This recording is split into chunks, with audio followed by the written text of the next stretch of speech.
Lord Nityananda and a great devotee of Lord Nityananda, Ramdas. Yes, Ramdas? Yes? Miniketana Ramdas. He fell down. So we may not, like, who knows, it doesn't say what that means, he fell down. Like, fell face first into a puddle of mud or something. Maybe fell down that way, but maybe some other way he fell down. But he fell down. But Krishnadas Kaviraj Goswami received the mercy of Lord Nityananda, who appeared to him and blessed him for residence in Vrindavan, from properly honoring the devotee of the Lord, rather than the other thing. And so there are different manifestations of Lord Chaitanya, Lord Nityananda, Sri Advaita. Chaitanya Mahaprabhu raised his hand to his mother for not properly respecting Advaita Acharya. It was a leela. He would never do anything to his mother. But he was not going to tolerate disrespecting Advaita Acharya. And she's just said something about Advaita Acharya. Oh, he shouldn't be called Advaita Acharya, because he's in duality, so he shouldn't be called Advaita. And he shouldn't be called Acharya, because he sent my son away. Or by his influence, my elder son took sannyas, and now my younger son may also. And so she felt, she said something. Lord Chaitanya doesn't tolerate that. And us either. If he doesn't tolerate with Mother Sachi, what about us? And Gadadhar Pandit. And Shivas, who is the feature in the Panchatattva of the devotee of the Lord. The feature of Lord Chaitanya, who's the pure devotee of the Lord. And if one disrespects such a person, properly fitting to their position, befitting their position, if one doesn't properly respect, what's going to happen? Are we going to go beyond mechanical chanting? Are we going to be able to have proper relationships amongst devotees? And if we can, then only then will I sing the holy name in great ecstasy, free from offenses.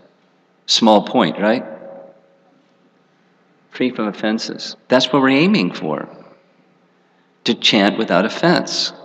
We need this. So remember this phrase, Sakale Samana. You're going to hear it a number of times this weekend. Sakale Samana. Honoring all living beings properly.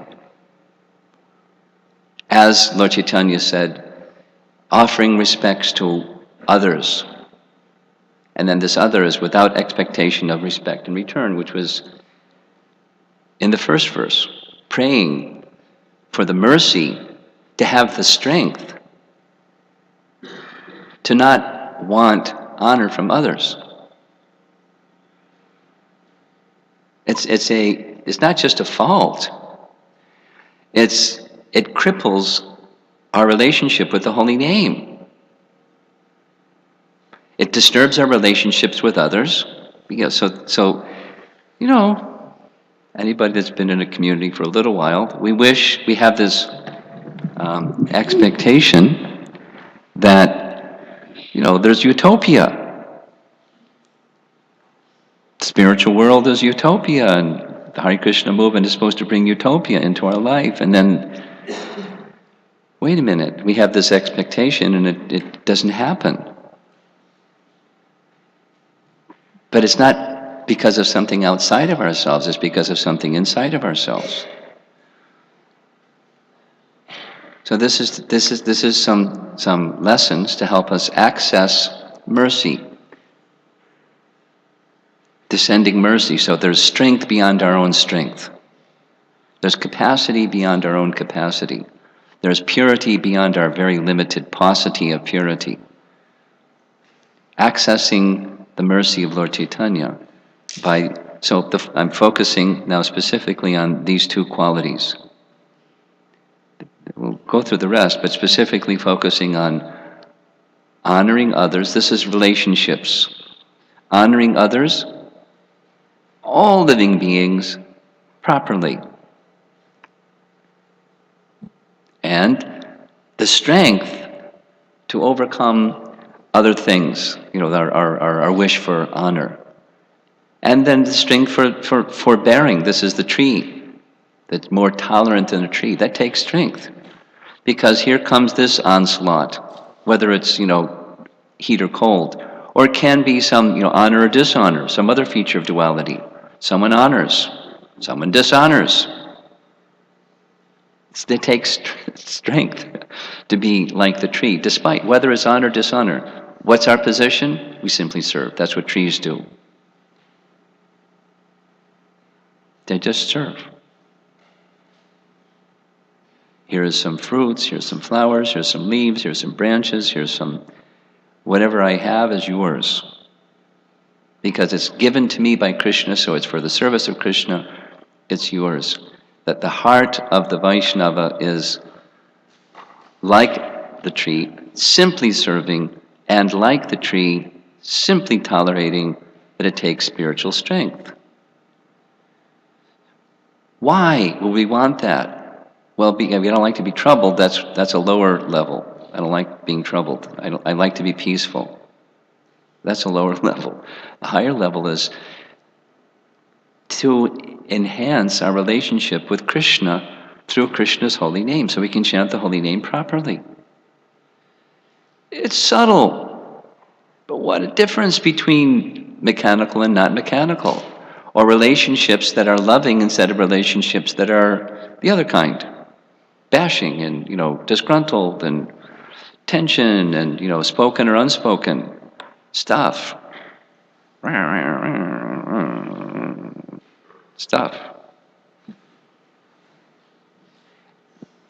The issue is our relationship with Krishna and our relationship with the holy name. So I'll try to focus now on this. I mentioned a sequence. Starts with humility. Humility begins when we make a sincere effort to reach reality. And then our arm doesn't reach. It's beyond our reach. I'm very tiny. And acknowledgement of our tininess, Prabhupada once said, Krishna consciousness is very simple. God is very great, I am very small, therefore I should serve him. That is Krishna consciousness. But part of the problem is not how... Part of the problem, you don't know how great God is, but another part of the problem, you don't know how insignificant we are. We won't know how great God is if we don't hear. We won't, even if we hear, we won't acknowledge it unless we recognize our tininess, our insignificance. And it's just fact. It's not like low self-esteem. It's just fact. We're very tiny, insignificant. Krishna's significant. We're insignificant. Then, so from humility, just as Sharanagati indicates, the songs, humility, from that comes, I recognize the necessity for mercy. That's number 2. Like Kripa Bindudiya. Then the call with submission. So there then comes surrender. And a call for mercy. So we'll do it again. Without humility, we'll even go back. Shikshastakam 1 and 2, the glories of the holy name and the merciful nature of the holy name, that Krishna is so kind. All of his transcendental potencies are in each and every one of his holy names. And there's no hard and fast rules to chant the holy name. It can deliver everything, but unfortunately I have no attraction. I'm a mechanical chanter. I chant because I know I should chant, but the taste isn't there. I know it should be there. It is there, but I'm not able to access it. So the Lord Chaitanya then gives his mercy to overcome that through this Shikshastakam 3. It's so important. So important, Lord Chaitanya in Chaitanya Charitamrita is quoted having said, it's so important that you should string it on the thread of the holy name, this Trinadapi verse, and wear it always for constant remembrance, not sometimes. Like your life, how you lead your life, that's what this is. So humility. Number 2, acknowledgement that I need mercy. And then the call for mercy with submission and surrender. That's what this verse is, that's what this song is indicating. And features of that mercy, Sakale Samana. Please invest me with the power to honor all living beings properly. If you want to improve your relationship with Krishna through your relationship with the holy name, work on this one. Properly honor all living beings. And simultaneously, maybe even more difficult, not expecting anything in return. Like, you know, one of the classic ones I hear is, my mother-in-law. I try so much to please my mother-in-law, and she's never satisfied. Oh, what do I do?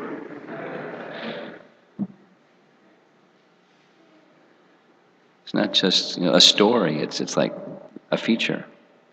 Mother-in-laws, be kind, please. And those that have that situation, don't expect anything from mother-in-laws. And go on anyways. Just properly honoring. Why? Not just like, I don't want to have issues with my mother-in-law.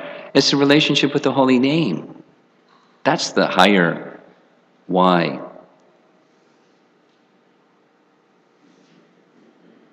And one who can be situated like that, just something that I shared in class here yesterday, from a class that we had with the Russian community on Wednesday evening, from the introduction of Bhagavad Gita, 2 sentences. Krishna descends in this world to remind people of the purpose of life when they have forgotten that purpose, which is really easy, natural. Then Prabhupada goes on to say, out of the many who may understand the purpose of life, very few actually enter into the spirit of this understanding. And for those persons, that's why Krishna came and spoke Bhagavad Gita. So this is trying to get to the essence. Just like, can we go to the next one?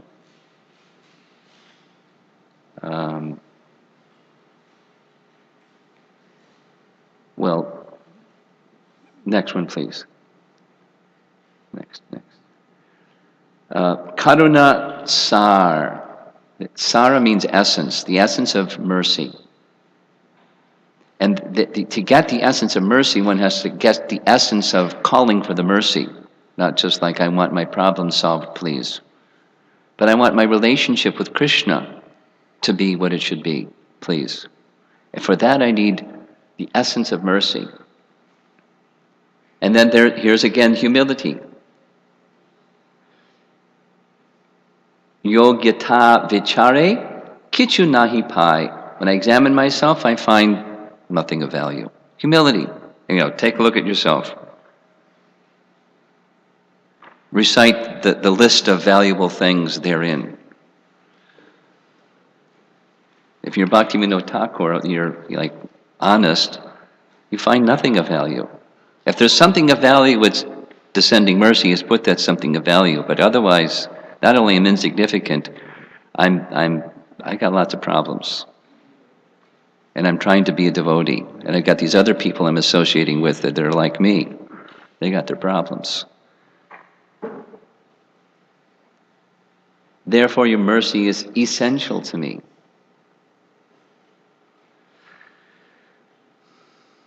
So let's go to Lord Chaitanya's pastimes. Gaura Lila, we find in Chaitanya Charitamrita, and I'll just mention two out of an ocean of pastimes. One is Sarvabhauma Bhattacharya. Anyone here not familiar with who is Sarvabhauma Bhattacharya? Okay. Sarvabhauma Bhattacharya was super scholar. Like, wow, he was the best scholar in the whole world, according to Chaitanya Charitamrita. Not only in India, the best scholar in the world. Super scholar. So scholarly that the king of Orissa requested him to come and be his chief priest.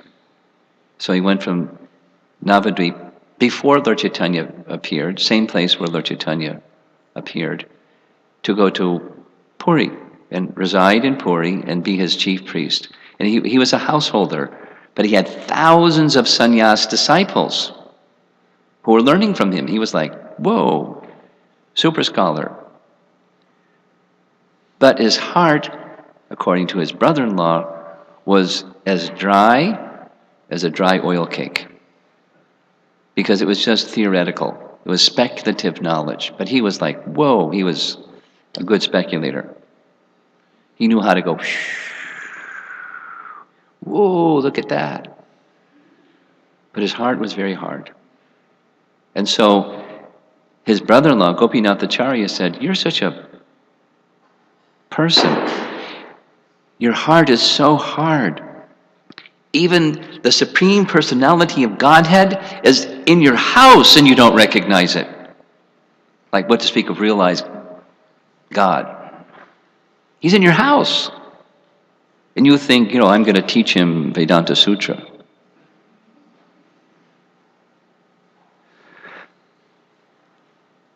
So because of that condition, he wasn't humble.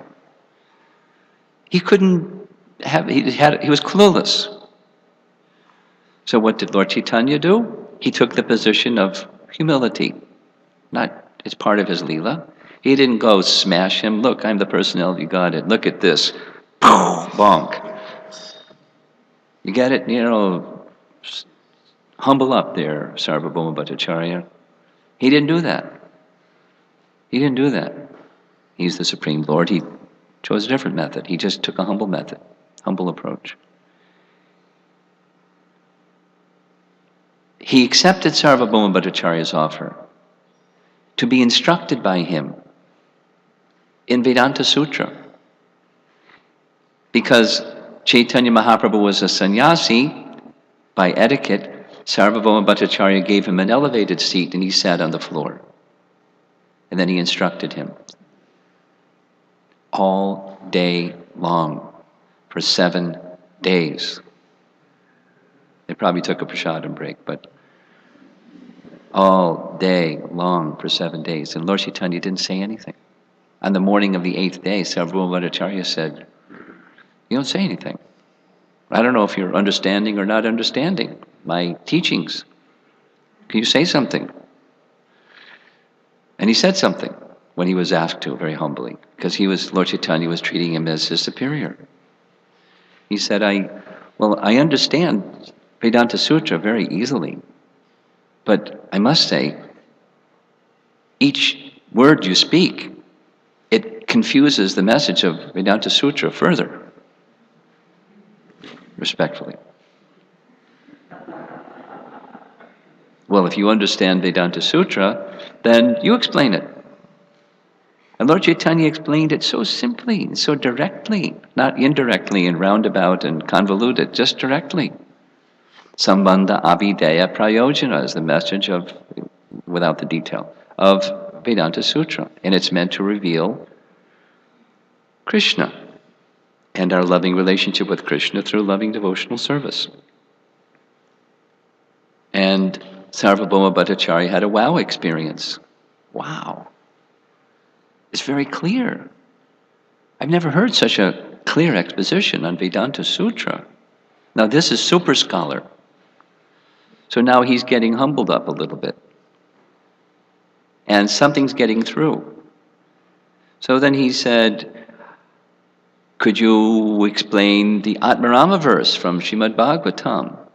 And Lord Chaitanya said, well, you're Mr. Super Scholar. You're very, very learned. I'm sure you can explain it very nicely. Oh yes, I can explain it very nicely. In some number of ways, 12 ways or 14 ways or whatever it was, he explained Vedanta Sutra in some convoluted, twisted, indirect way.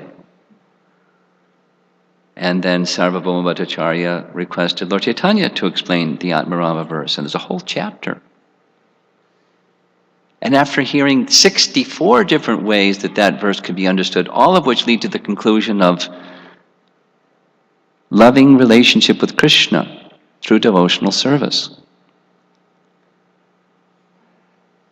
The hardness of heart of Sarvabhauma Bhattacharya melted, and he became very humble. And in that glimpse of the quality of humility, he gave his heart in submission to Lord Chaitanya. He said, you're not a sannyasi.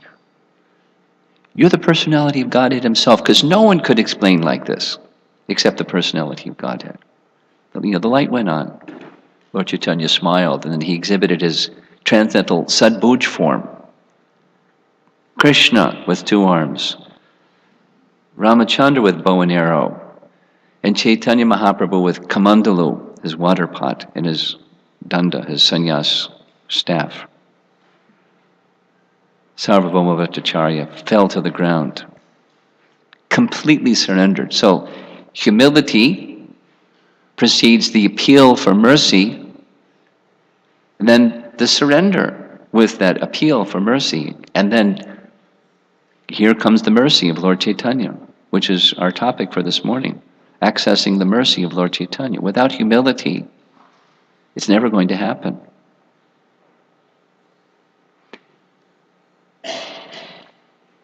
And he became not just one time humble and then became puffed up again. He stayed humble.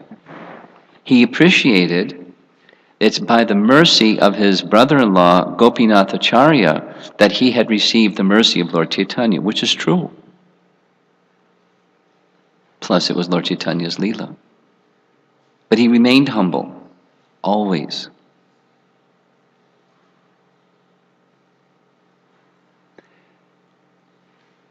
So now, we're not Sarvabhauma Bhattacharya, we're not, hard-hearted because of super scholarship, that although there are certainly people that have that thing going on in their life, we're devotees.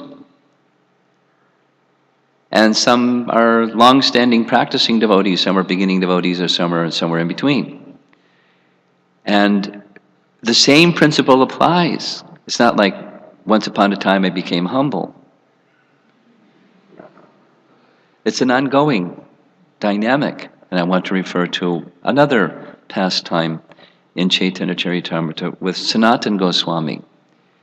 That's Sanatana Goswami pictured here, where he has straw, trin, in his teeth, clasping the lotus feet of Chaitanya Mahaprabhu, although Sanatana Goswami was prime minister of what at that time was about half of India, the kingdom of Nawab Hussain Shah.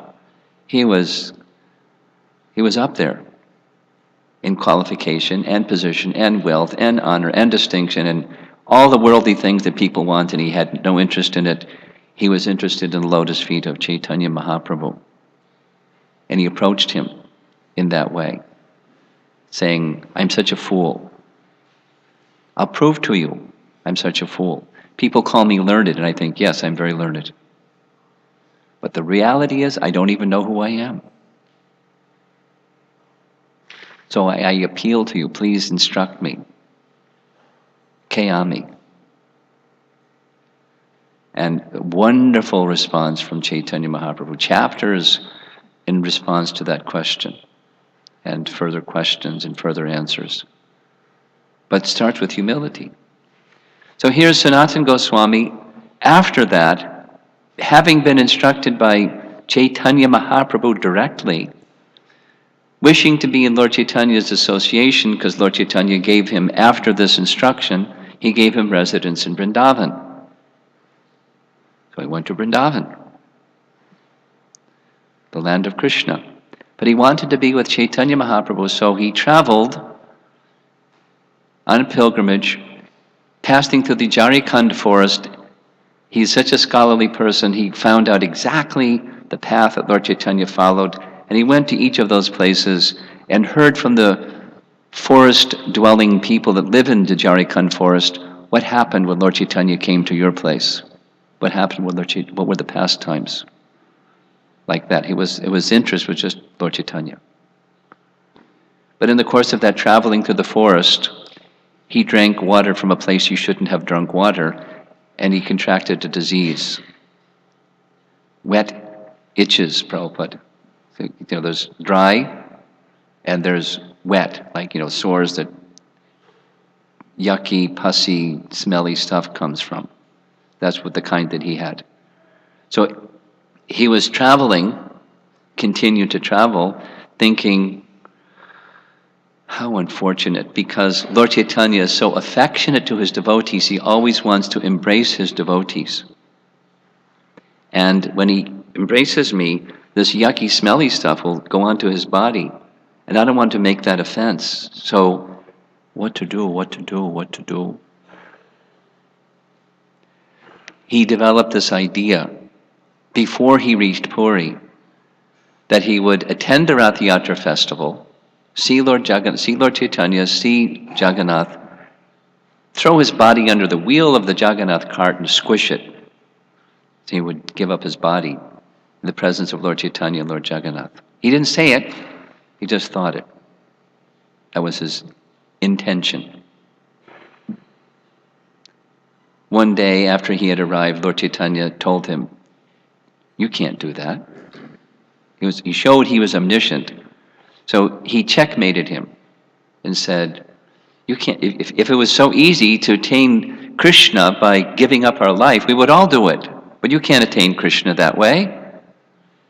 And besides, you've given your body to me. You've surrendered to me. So it's my property. You can't destroy my property. Can't do that. Then he walked away.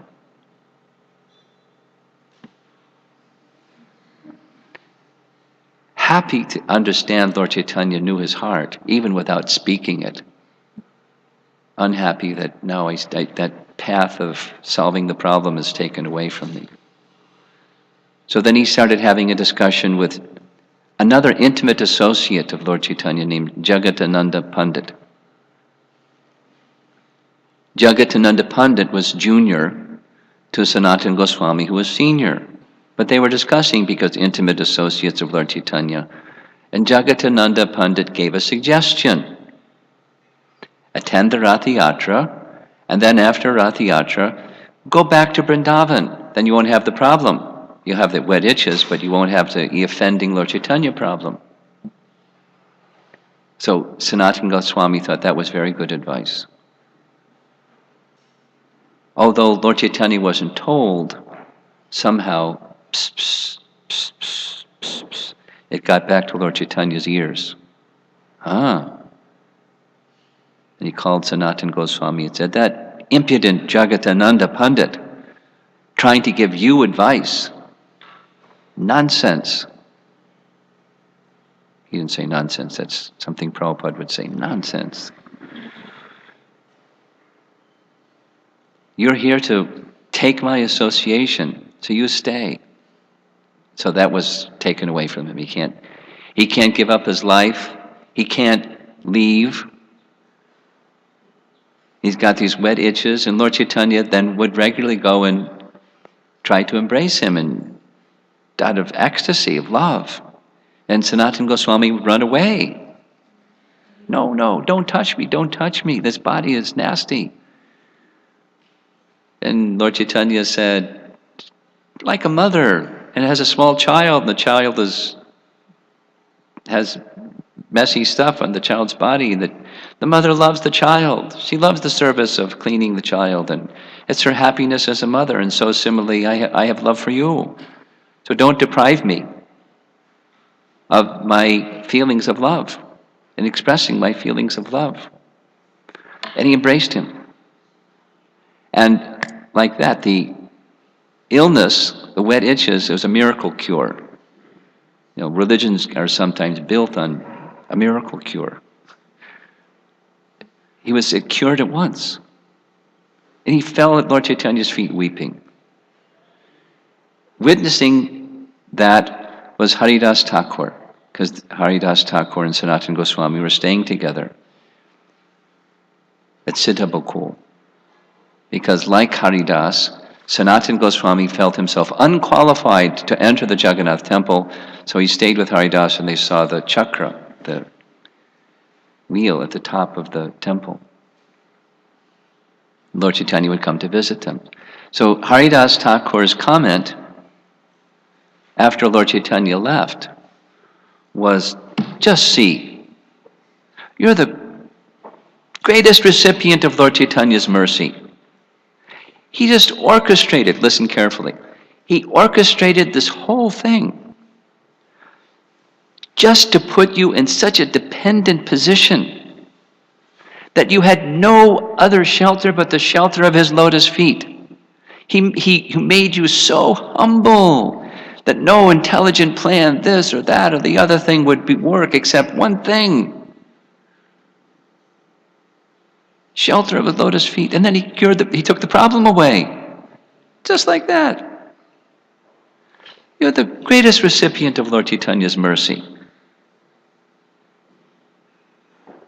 Well, Sanatana Goswami was so expert. He said, no, you are the greatest recipient of Lord Chaitanya's mercy. Because I see in you the perfection of both prachar and achar. You have the perfect conduct and you have the perfect way of giving the message of Lord Chaitanya, to spread the message of Lord Chaitanya. By your personal example, you spread that message. You're the greatest recipient of the mercy of Chaitanya Mahaprabhu. So these are two examples that illustrate. It starts with humility. And even if you're trying to be humble or trying to be a nice devotee, Krishna may help you. Don't complain when Krishna tries to help you. Krishna may help you become more humble. And more humble. And to the point of breaking, more humble. By some obstacle or some difficulty or whatever it is. For what purpose? It's not fair. It's mercy. And the fidelity of pure devotion goes to the one place. Appealing for a drop of mercy. Kripa bindu diya. So that we can have these four things that are mentioned in Shikshastakam in this verse. It's the strength for tolerating adversity, the humility, the not just like being small, the humility that's less significant than the blade of grass. This Sakale Samana, let's go back to number 3. 2, that's it. The power to honor all living beings properly without any interest in being honored in exchange. Then, and not until then, will we have an unobscured relationship with Krishna and through the agency of chanting Krishna's holy name. Now it's 8:46 and I wanted to say a number of other things. I'll just say a few of those other things. Maybe we'll save questions for later. Maybe that's what I'll do. Because the subject is, I like the subject. Very nice.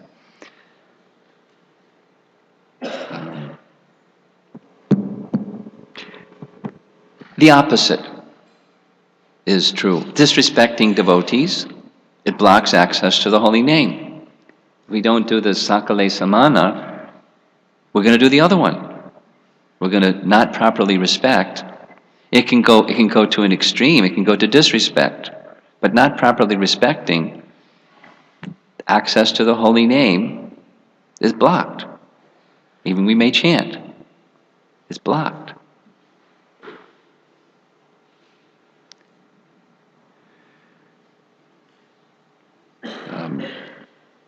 The section, so it results in, if we're not properly respecting, we're disrespecting, it's finding fault. So coincidentally, not by plan or design, the section of Srimad Bhagavatam that we're reading here at the Chicago Temple is Daksha exercising his fault-finding propensity to find fault in Narada. And as we were discussing, perhaps he has some justification. He was given some service by Lord Vishnu directly to do a certain thing. In his case, it was bear praja. Lord Vishnu arranged for a wife through whom qualified sons could be born who could assist him in that Prajapati program. And Narada interfered with it. And didn't even say anything to him. Hey, I have a nice idea. What do you think if your 10,000 sons join my Bhakti program? He just got them in the Bhakti program. Didn't even talk to Daksha. Then he came to Daksha and said, hey. They joined the Bhakti program. And he was hurt. And he said it. You've dealt with me unjustly. And you've manipulated these innocent boys unjustly. You've acted in a non-saintly manner. And, etc., etc. And Prabhupada describes Daksha was sadhu himself in a number of ways you can illustrate, but still he had this fault-finding propensity. And that's a problem. A fault-finding propensity is a problem. So I'll read two things. One is from Chaitanya Charitamrita, where the same discussion from yesterday, but that's okay, hear it again, where Krishnadas Kaviraj was requested by the devotees of Vrindavan, because he was granted residence in Vrindavan by Lord Nityananda for his properly honoring the devotees of the Lord and not being so happy with his relative for dishonoring Miniketan or Ramdas.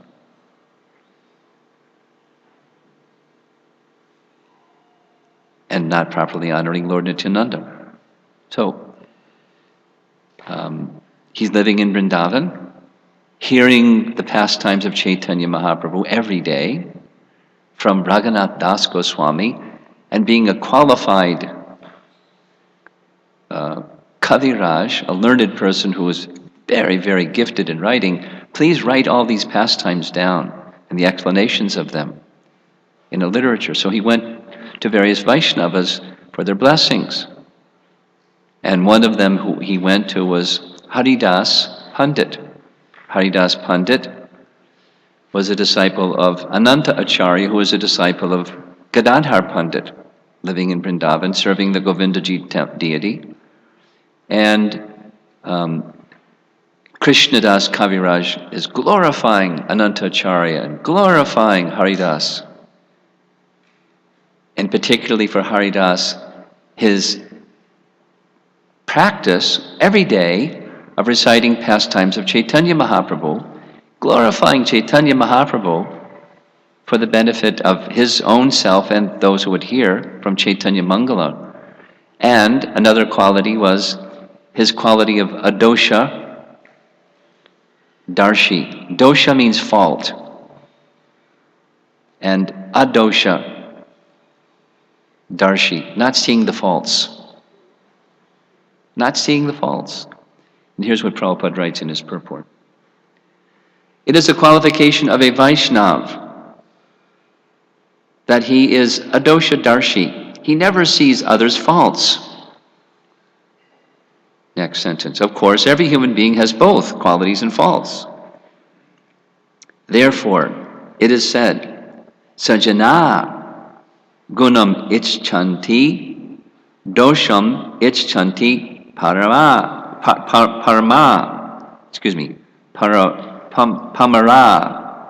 Hare Krishna. Everyone has a combination of faults and glories, but a Vaishnava, a sober man, accepts only a man's glories and not his faults. For flies seek sores, whereas honeybees seek honey. Haridas never found fault with a Vaishnava, but considered only his good qualities. Remembering, it is understood everyone has faults. It's not like, I don't see them. Pollyanna. There's this phrase, Western phrase, Pollyanna. They only see, a Vaishnava can see this and that, but their attention doesn't go to the fault. Their attention goes to the glories. And by that, they amplify the glories, which gives the strength to de-amplify the faults. It's a small thing. But one who has that quality has access to the relationship with Krishna through the relationship with the holy name, and then can be a person who can uplift others who have faults. But supposing you don't have that qualification, you see the faults. Is that going to help the other person overcome their faults? A and B. I approach somebody that has a fault and say, Prabhu, I just, you have to call a spade, and I want you to know you've got a fault. And not only one, but several of them. So here they are. Hare Krishna, Prabhu.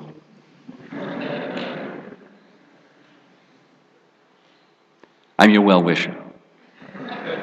I'd like you to overcome your faults.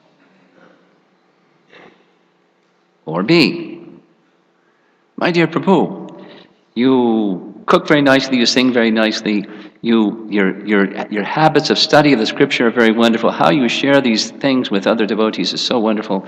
Can you share some of those wonderful messages with me? And can we sit down and have kirtan together? And let's take prasadam and discuss, Krishna Katha together. What do you think? And in the course of that exchange, the person feels uplifted. And then because of the relationship of loving exchange with that person, not only the fault becomes reduced, but if there's some discussion about this defect, how is the person will take it, wow, they're my well-wisher, I have this wonderful relationship with this other person, and it's human, or let's say, it's our weakness. They're helping me. They wish to be in a relationship with me. And then similarly, they're indicating a fault. And then it'll be taken warmly. And seriously, well, fantastic, can you help me support this shortcoming that I have? Sure. What would be the way that you would feel most comfortable that I do that? Well, let's just hear and chant some more, and then, from time to time, when you see me doing this thing, just kindly bring it to my attention. Okay, if that's what you'd like, I'll be in a position of service. Maybe that's like too ideal, or, who can do that? If that's theoretical. It's a culture. It's a difference between, situations where there's relationship problems and they just stay relationship problems and they don't go beyond the relationship problem. And then we don't have access to the holy name, so we don't have the strength necessary to, chant with attention because our attention is going over there. to all these people that have all these faults. Being is much better. But to do that takes strength beyond our own, because we're not doing, let's say, we're insufficiently doing it. And if we were sufficiently doing it, we would have another taste for the holy name than we presently have. Or, we wouldn't have the struggles that we have. And that's what we're here together to do, the Festival of the Holy Name. Help us come to the Sakale Samana stage, and the other one, where we're not expecting something or other. Now, one other quote, and it's already 9:00. It used to be, when I was in my brahmachari stage of life at the Brooklyn Temple every morning, before reciting the 10 offenses, we would recite this verse from Chaitanya Charitamrita. Bahu janma kari yadi shravana kirtana tabu ta na paya Krishna pade premadana. Translation: if one is infested with the 10 offenses and the chanting of the Hare Krishna Mahamantra, despite his endeavor to chant the holy name for many births, not just how many 24-hour kirtans you take part in, or Harinam kirtans you take part in, or how many rounds you chant, or something like that. For births of chanting, will not get the love of Godhead, which is the ultimate goal of this chanting. And we're speaking about, the first offense, and the extra 11th offense, inattentiveness when chanting, because our attention is going to relationship issues that we haven't resolved while we're chanting the holy name, instead of the holy name and our relationship with the holy name. So to get beyond that, we need mercy. Humility, acknowledgement of the need of mercy, and calling this. So this is why we sang this song.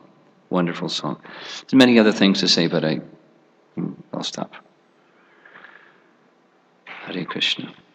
To be continued. Srila Prabhupada ki jai.